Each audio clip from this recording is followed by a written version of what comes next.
general maintenance tips, things that you should do periodically. Number one, on your liner, the top 6 inches above the water line. You'll notice on some older vinyl pools that they're forming a bathtub ring and whatnot. That's because they're drying out and they're weather checking. This is going to be mostly predominant in the northeast corner. What happens is prevailing southwesterly winds will constantly be lapping up there. Plus, we've got hot afternoon sun on that liner there. To avoid a lot of this checking and or degrading of the liner there and forming of the bathtub ring, what we suggest is Armor All Protectant. Same thing you use on the dashboard of your car and the tires and everything. It's not going to hurt if you get a little bit in the water. Basically, saturate a rag with some and come around that top 6 inches above the water level on your liner. This is going to greatly prolong the life of the liner, as well as make it easier to clean. When you do want to clean it, just a little 409 with a rag, not a scrubbing pad. That is dye on the front of the liner, and you can wear through it if you scrub too hard. So we just suggest a soft rag and a little bit of 409. And every 2 to 3 weeks, if your maintenance schedule is up to it, it doesn't hurt to take a little bit of that Armor All and go around that top 6 inches of the liner. As I say, it's gonna avoid having to replace that liner at 10 years versus 15 years. Secondly, your vacuum equipment, both the brushes, the head, even the nets themselves. If a child was to drag this across the cement, they can very quickly give you a sharp edge on it, which can cut through a liner. So I mean, it is something you want to take a look at once in a while. Probably most important are going to be these bristles here. These are only anywhere from $15 to $20 for a new one. And when they become worn and come down here and you've got hardly none on the ends or anything and sharp corners and stuff showing, throw them out and buy a new one. I mean, it's a once every 6-8 year deal, but just keep an eye on the brushes a little bit there, because I have seen people wear them right completely out, continue to use them, and wear through their liner in the corners and whatnot. So it is important to keep decent vacuum equipment. Next, your concrete deck that goes around the swimming pool. This is something that it doesn't hurt if you want to take some Thompson's water seal and roll it on there with a roller. We don't suggest spraying it because you don't want to get that overspray on your liner. But if you want to seal that up before winter, which is going to avoid some pot marks, and it's just going to make your cement last a lot longer and look nicer longer. There's no problem with that on the cement deck. Your ladder and your handrails, should they become tarnished, the biggest reason for that is going to be low acidity or high acidity in your pool. You've got too much acid in your water and it'll eat in, and it will kind of dull the finish on these on the stainless steel ladder and handrails. To correct that, what we suggest is a fine steel wool is going to clean them right up. This is stainless steel. It's not impervious though to becoming stained due to acidity problems.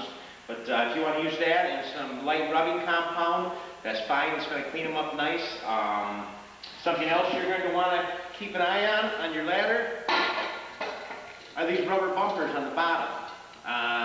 Especially in the spring. Before you drop that ladder back in the water, make sure these rubber bumpers are still on there and not worn completely through. That is something that as the kids traffic and stuff up and down the ladder, it's gonna wear on those. And you know, you're probably looking at once every 5 years at best that you replace these, but it sure beats putting a hole in the liner there.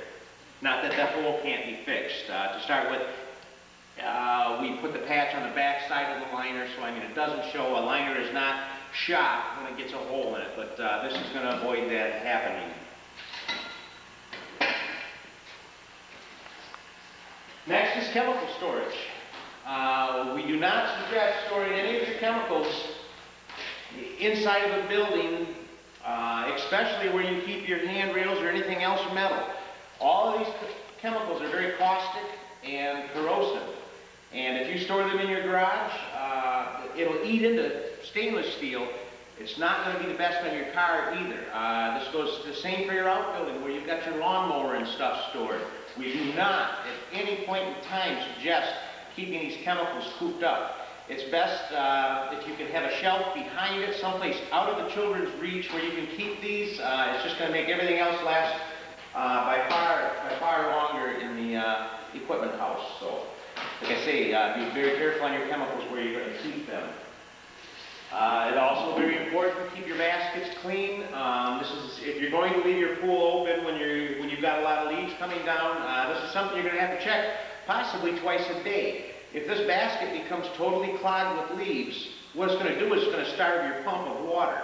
So if you're going to leave your pool open late, it's going to require more maintenance to not do damage to your system.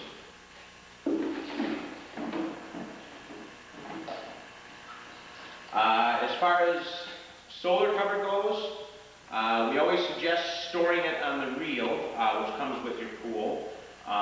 Anytime you shock your pool, which is basically increasing the level of chlorine quite high when you shock it to burn anything out in there, keep your solar cover off for a day. It's by far better for it to leave it off than it is to have that high chlorine content underneath it, and that will degrade the plastic in the solar cover. As far as a slide, if you have a slide on your pool, you'll notice that in time, out in the sun, they're going to become chalked. They're a fiberglass product, just like a boat or anything else. They're going to get a little dull. A little bit of rubbing compound or wax is going to bring the luster back to those.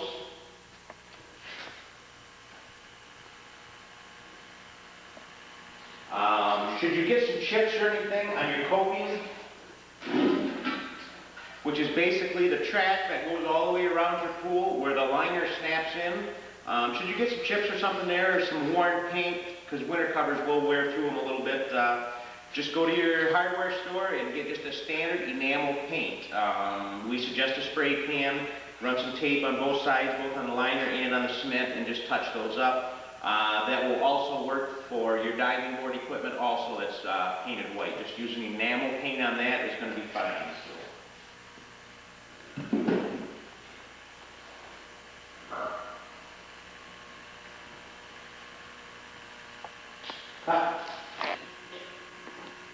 As far as timer setup goes, this is something we suggest you putting on every pool. What it does, it automatically turns your pool on and off at your desired times. What we recommend is somewhere from around 10 in the morning to noon, to around 6 in the evening to 8 o'clock in the evening. 8 hours a day is more than enough to run your pool.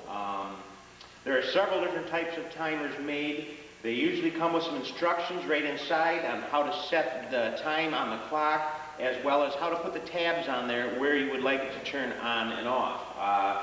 Very, very simple operation to it, but very crucial to making your pool easy.